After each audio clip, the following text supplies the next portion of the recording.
يحكى عن رجل كان يعمل في التجارة، وبسبب تقلبات السوق والخسائر المتتالية تراكمت عليه الديون حتى بلغت مبلغا ضخما جدا بمئات الآلاف. سدت في وجهه الأبواب وأصبح مهددا بالسجن وضياع مستقبله وعائلته.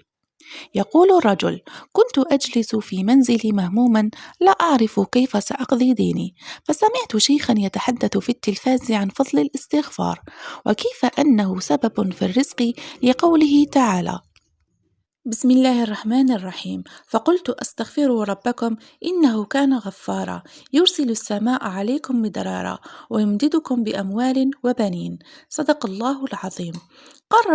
قرر الرجل أن يتخذ من الاستغفار سلاحا، وبدأ يكرره في كل لحظة وهو يمشي وهو جالس وقبل نومه.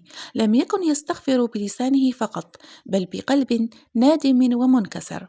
بعد فترة وجيزة من ملازمته للاستغفار، اتصل به شخص كان قد تعامل معه في تجارة قديمة جدا، وانقطعت أخبارهما لسنوات.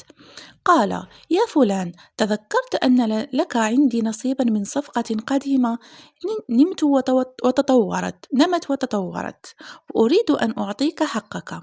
لم يصدق الرجل، وعندما التقى به وجد أن المبلغ الذي حصل عليه كان يساوي تماما قيمة دينه، بل وزاد عليه قليلا، ليتمكن من بدء عمل جديد. الرجل لم يجرب الاستغفار ليختبر الله، بل استغفر بيقين أن الفرج بيد الله، ولم ييأس بعد يوم أو يومين، بل جعله أسلوب حياة.